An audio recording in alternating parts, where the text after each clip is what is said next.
Com a paz do Senhor, louvado seja Deus.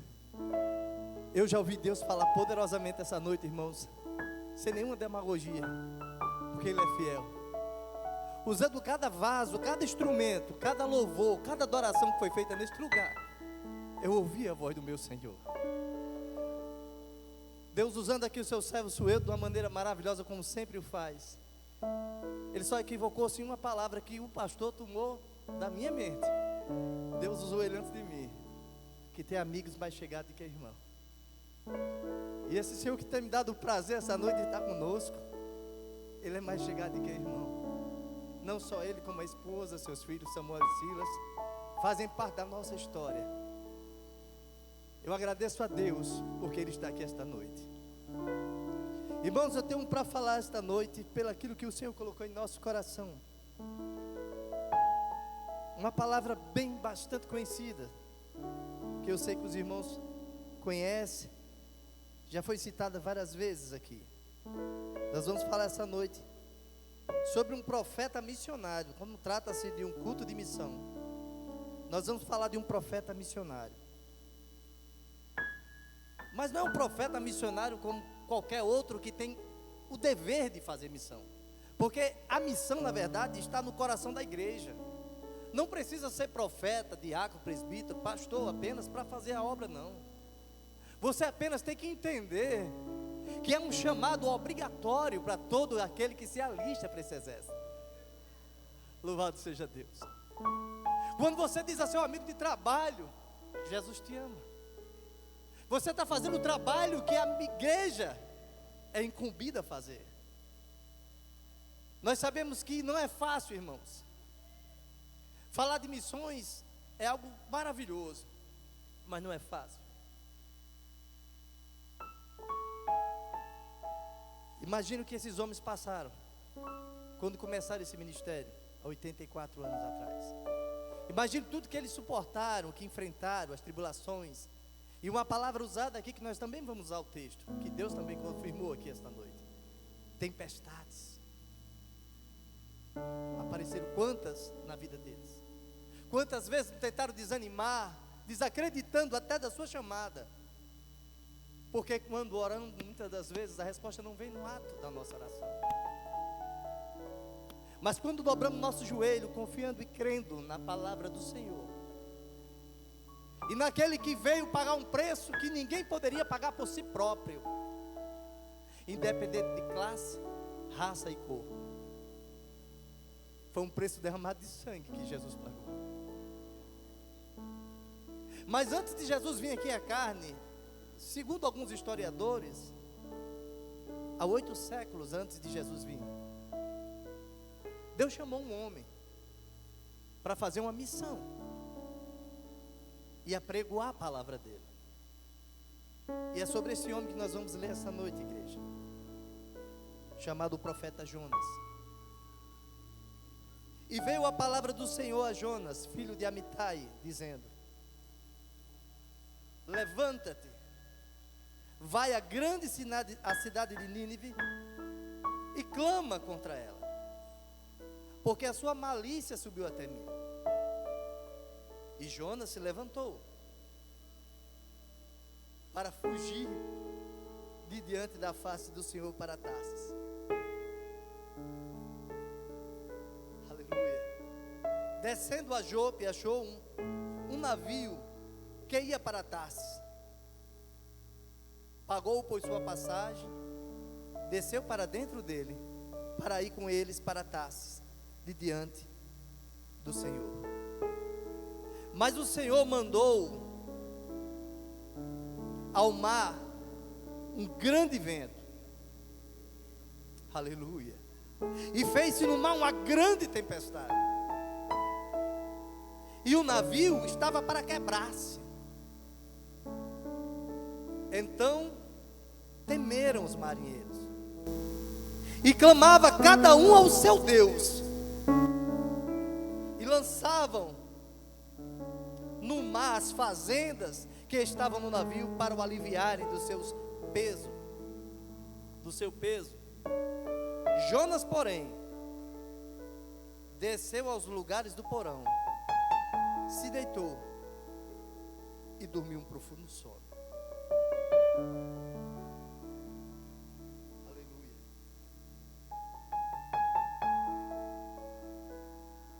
Nós vamos dar continuidade à leitura no decorrer da mensagem, mas eu quero mastigar com os irmãos algumas coisas que o Espírito fala para nós.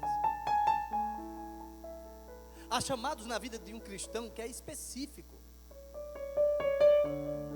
Vocês sabem que nesse tempo Jesus ainda não tinha vindo, mas eu falo cristão porque eu falo para a igreja do Senhor. E muitas das vezes você acha a missão muito árdua para ser feita, e quase que impossível aos seus olhos. Era uma cidade grande, de fato, 120 mil habitantes, não era qualquer cidade na época que tinha, e era a pé, 3 dias de jornada, não era fácil, era muito forte e muito pesada essa mensagem. E não era mensagem dizendo: olha, você vai receber bênção, você vai ser abençoado, vai ser próspero. Não, era: se arrependa da sua maldade, dos seus pecados. Aleluia.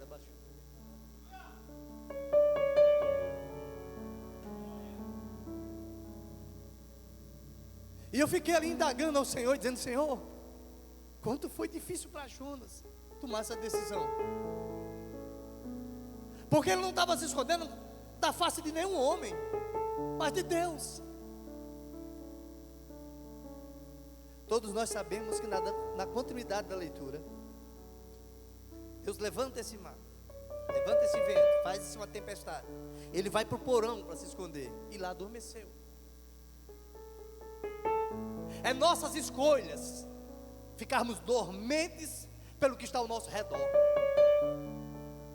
Aqueles marinheiros não bem começaram a viagem, já estavam jogando o que tinha de mais precioso no navio, que eram as fazendas, para aliviar o navio, porque estava pesado e estava a ponto de se quebrar com aquela tempestade. Não era uma tempestade comum para qualquer marinheiro suportar, não. Era algo sobrenatural. E quando existe algo sobrenatural, aleluia, ninguém te ajuda, ninguém te enxerga. Você pensa que está só, você só quer dormir, se esconder de todos. Deus está falando essa noite para tu.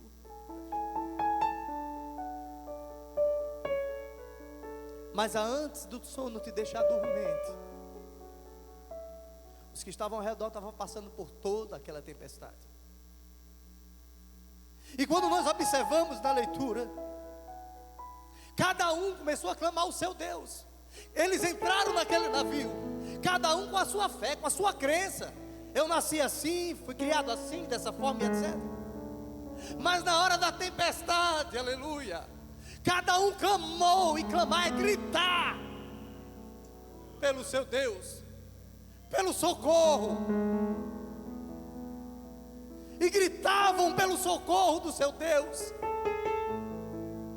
e nenhum Deus deles respondia. Mas algum entrou e tomou uma decisão sábia no meio daquela tempestade. Perdoe, irmãos, que eu estou sem óculos. Aleluia. E o mestre do navio chegou-se a ele e disse-lhe: que tens, dormente? Levanta-te, invoca o teu Deus. Talvez assim Deus se lembre de nós, para que não pereçamos. Isso nos faz lembrar até dos próprios crentes que Jesus escolheu, dos discípulos que ele escolheu, que quando Jesus adormeceu no barco, aleluia, eles disseram o que para Jesus? Senhor, não te importa que pereçamos. Imagine, irmãos, quando na tempestade a gente se apega a qualquer esperança, a qualquer esperança. Mas quando aquele mestre disse: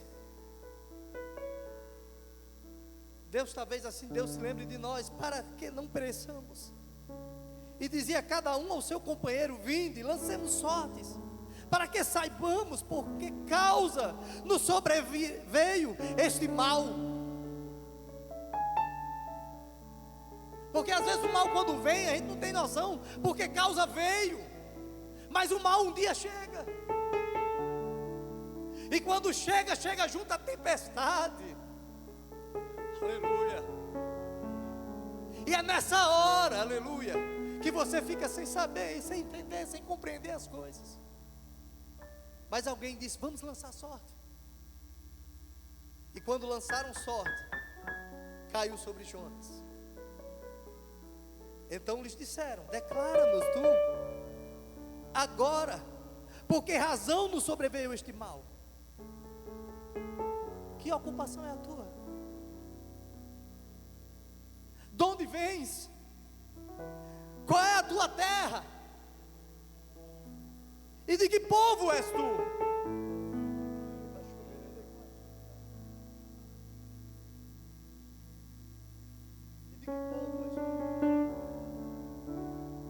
tu? E ele disse: eu sou hebreu e temo ao Senhor, o Deus dos céus, que fez o mar e a terra seca.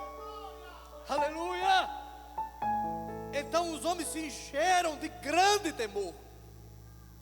Já estava todo mundo com medo, mas quando ele disse isso, eles se encheram de temor, porque a palavra do Senhor penetra entre as juntas e a medula, entre a divisão da alma e do espírito. Ela chega lá no profundo coração do homem.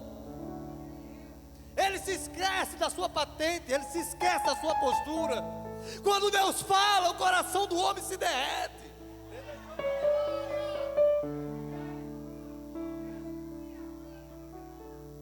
E eles se atemorizaram de uma forma diferente agora. Aleluia. Foi ainda mais forte. Então os homens se encheram do grande temor e lhe disseram: por que fizeste tudo isso? Pois sabiam os homens que fugia de diante do Senhor, porque ele lhe tinha declarado. O livro de Jonas só tem 4 capítulos. E se você ler, ler e reler, você ainda não vai encontrar esse diálogo que Jonas teve com os tripulantes, os marinheiros e o mestre. Você não vai ver ele dizer assim: olha, a situação é a seguinte. Está todo mundo passando por essa mesma luta. Está todo mundo junto numa tempestade só. Mas o culpado aqui sou eu. O culpado sou eu. Às vezes a tempestade está na sua porta, está na sua casa, e você não entende. O culpado sou eu.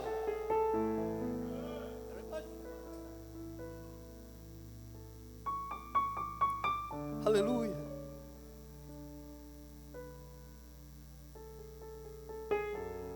E disseram-lhe: que te faremos nós para que o mar se acalme?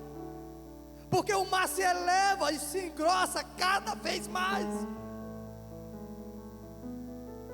E ele lhes disse: tem uma solução. Sempre tem uma solução. Não está escrito, mas eu posso conjecturar que ele diz assim: você já clamou o seu Deus? Já. E você já? E você também? Deu resultado? Não, mas eu sei a solução. Eita Deus! Eu sei a solução. Levanta-me, lança-me no mar, lança-me ao mar, e o mar se aquietará, porque eu sei que por minha causa vos sobreveio esta tão grande tempestade. Você sabe por que muitas vezes, igreja, eu nunca tinha entendido, eu li, reli várias vezes, e nunca tinha compreendido porque Deus não perdoou Saul se ele errou tão pouco, comparado a Davi. Em compensação, pastor Davi, o próprio Deus disse que era um homem que andava segundo o coração dele, um homem que errou tanto como Davi. Mas um dos erros de Davi Deus mandou o profeta dizer a Davi: Davi, escolhe o que é que tu quer que faça. Mandou escolher, olha o privilégio. Qual é o castigo que você vai receber? Durante 3 anos haverá fome na terra.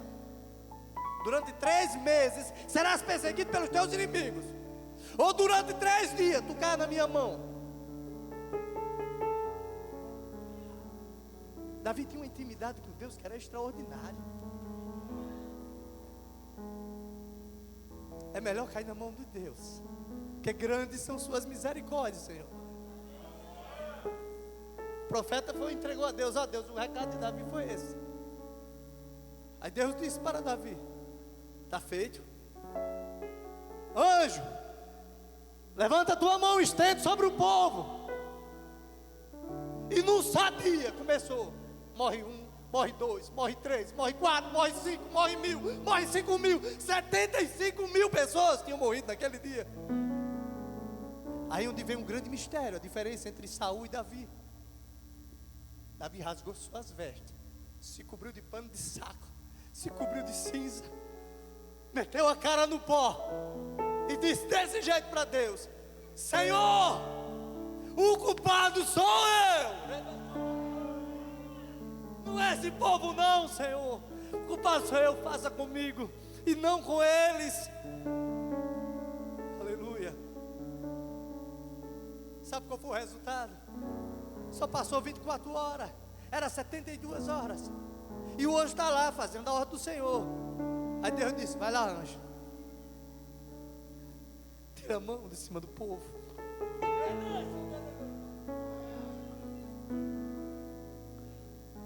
Porque ele consegue vir aqui, olha, onde Saul nunca conseguiu o arrependimento. Ele consegue vir aqui. Deixa eu ver.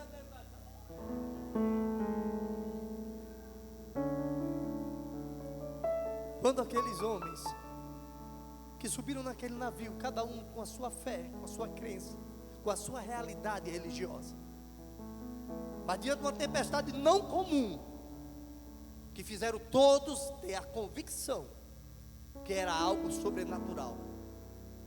Depois que tiveram a resposta de Jonas, quando ele admitiu o erro, declarou o seu erro, sua falha, e deu a solução do problema. Louvado seja Deus. Ele disse: levanta-me, lançai-me no mar, e o mar se aquietará, porque eu sei que por minha causa vos sobreveio grande tempestade. Entretanto, os homens remavam, se esforçando-se para alcançar a terra, mas não podiam, porquanto o mar se embravecendo cada vez mais contra eles. Talvez eles tenham pensado: se o Deus dele fez tudo isso, se nós jogar esse homem no mar, o que é que vai ser de nós? Já rebolou o que? Rebolou as fazendas, rebola o resto, homem. Mas nada adiantava. Pega o remo, mas nada adiantava, porque a tempestade cada vez se torna pior, maior, mais forte. Aleluia. Então clamaram ao Senhor. Deixaram de clamar cada um ao seu Deus. Observaram? Agora todos clamaram ao Senhor Jeová. Aleluia. Então clamaram ao Senhor e disseram: ah, Senhor, nós te rogamos,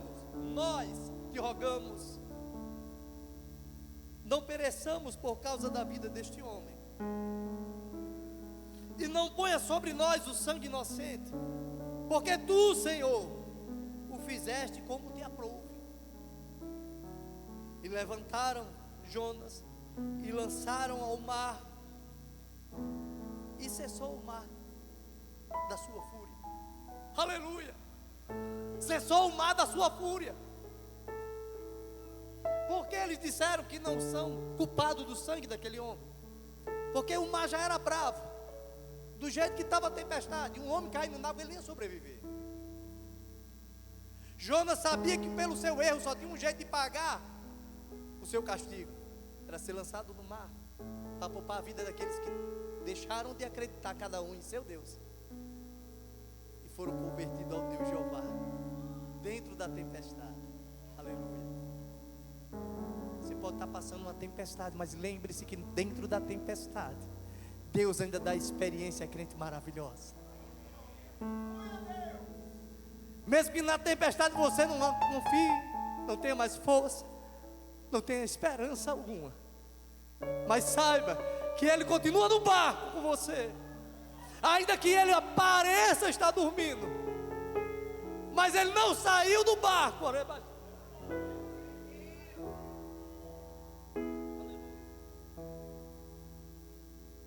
Continua dentro do barco.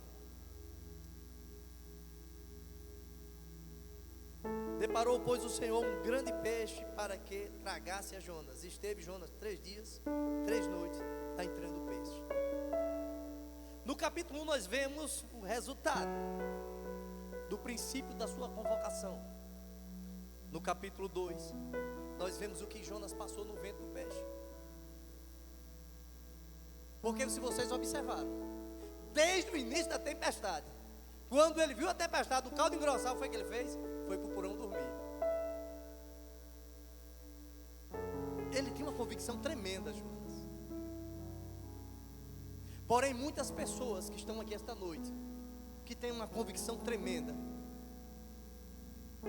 agem como Jonas e desobedecem. Porque foi o primeiro pecado, igreja, que atingiu a humanidade. Foi a desobediência. Deus fez o homem perfeito no jardim do Éden. Não tinha pecado algum, era puro, mas desobedeceu. Tem pessoas que talvez olhem para mim hoje pregando e digam assim: eu sei quem é você, sei o que você fazia, sei onde você andava, mas não entendem como é que você mudou tanto. Teve um cliente que olhou e disse: você está diferente, eu não sei explicar o que é. É porque quando a gente se arrepende da desobediência, aleluia, a gente lança no mar aquilo que não presta mais.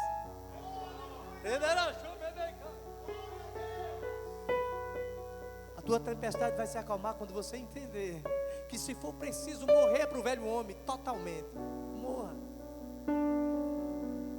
É fácil, não? É difícil. Porque quando você diz assim: levante-me e jogue no mar, não é fácil não, é difícil. Porque lá no mar tem tempestade, tem vento, tem peixe grande.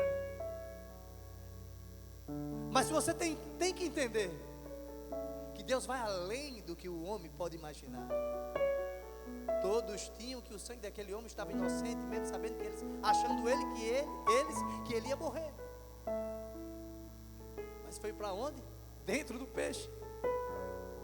Mas dentro do peixe fede, dentro do peixe cheio de algas. Ele descreve como se estivesse no inferno. Mas a Bíblia diz que ele clamou o Senhor e gritou. Mesmo na pior da situação, ainda existe esperança quando você clama ao Senhor. Esses 3 dias para nós pode ter sido como 3 anos para Jonas dentro daquela situação. Mas ele clamou ao Senhor. Aleluia. Deus permite a tempestade vir, porque o resultado vai ser melhor para você. Quando o peixe vomitou Jonas lá na cidade de Nínive, já não era o mesmo Jonas. Era não. O homem saiu numa marcha só. Arrependam-se. Aleluia. Do menor ao maior, até quando chegou no ouvido do rei. Rasgou suas vestes reais, se cobriu de pano de saco, mandou cobrir até os animais. Ninguém come, ninguém bebe. Aleluia. Para que Deus tenha misericórdia de nós. Amada igreja, visão missionária é ter certeza do seu chamado. Não é só estar sentado aí no banco, não, irmão. Você está aí sentado, mas a sua boca está liberta, livre para pregar, andar onde você quiser e falar do amor do seu Deus. E como diz no capítulo 1 do livro de Atos dos Apóstolos, você é testemunha de Jesus, assim como eu sou. Em qualquer local que você estiver, e ainda que esteja na tempestade, o resultado vai vir. Todo mundo conhece a história, todo mundo conhece esse relato. A grande cidade de Nínive, do seu rei aos menores, até os animais, se prostraram diante de Deus. Então, se nós começarmos a recapitular, Deus permitiu Jonas a sua desobediência, porque queria salvar aqueles marinheiros, queria se fazer conhecido aqueles marinheiros ali também. Eles entraram no navio, vocês lembram? Cada um clamando ao seu Deus. Mas quando Jonas foi jogado fora, estava todo mundo clamando ao Deus de Jonas. E a minha palavra, e a sua palavra também diz, palavra de Deus, que eles fizeram até votos ao Senhor. Mudou a convicção de vários que estavam ali. O que eu quero dizer é que cada um daqueles marinheiros, quando aportaram na cidade natal deles, sabe lá o que Deus fez através deles, através do seu testemunho, através da sua vida, através da sua fé. Às vezes a gente se preocupa em ganhar muitas almas para Jesus, e eu fico lembrando de que um dos maiores homens, que Jesus o elogiou, só fez alguns batismos, não fez nenhum milagre extraordinário, que era João Batista. Foi um dos maiores, Jesus disse, nascido de mulher. Em compensação, quando nós observamos como foi a vida de João Batista, ele dedicou completamente, assim como esses missionários dedicaram a vida deles para ir para outro país evangelizar, eles dedicou a vida dele completamente à vontade de Deus. Eu sei, irmãos, eu sei, igreja, que não é fácil, mas se você sabe que é um dever, é uma obrigação sua de levar o evangelho como seu testemunho, com a sua vida, faça para a glória do Senhor Jesus. Deixe de estar olhando para a tempestade. A tempestade vai passar. O barco não vai afundar, ainda que pareça, mas não vai. Porque quem está junto com você e comigo no barco é Jesus. Tem pessoas que desobedecem a Deus, simplesmente porque não quis fazer a sua vontade, como foi Jonas. Ainda que da soberania de Deus, se apropriou da desobediência de Jonas para salvar aqueles marinheiros. Mas aí quando lá na frente nós vemos Jonas, depois de 3 dias cansado, fadigado, ganhou a cidade todinha para Jesus. Todos passaram a adorar a Deus Jeová. Se fosse qualquer um de nós que ganha uma alma para Jesus, o que a gente faz? Oh, glória, aleluia, e sai alegre. Jonas não. Foi muito sofrimento. Ele chegou a dizer que foi ao inferno quando estava no ventre do peixe. Ele queria ver outro resultado, um resultado que alguém pudesse até, eu posso conjecturar, que ninguém sabe, porque não está escrito. Jonas pode até esperar assim. Já pensou se Deus destrói aquela cidade depois de eu ter passado por lá? Quando eu chegar em qualquer cidade, só cuidado que essa aí é Jonas. Esse é o profeta de Deus, e o que esse homem diz, Deus cumpre. Só que agora não. Até o rei se converteu, os animais fizeram jejum. Se aborreceu Jonas. Às vezes a gente se aborrece, porque o resultado não é o que é esperado. A gente não quer aceitar que o resultado de Deus é diferente do nosso. A maneira de Deus ver é diferente da nossa. A visão de Deus para nós mesmos é diferente da nossa. Aleluia. Mas aí Deus, da sua maravilhosa sabedoria, deixou Jonas à vontade. E durante a noite Deus fez uma boboreira crescer para proteger Jonas durante o dia. Já tomou mais fôlego quando viu aquela boboreira. Deus fez nascer uma planta para cuidar de mim. Mas à noite, a Bíblia diz, o verme veio e comeu a planta. E durante o dia, com o calor e o vento árido, ele se machucou. E disse, eu quero a morte, porque morreu a boboreira que estava protegendo ele.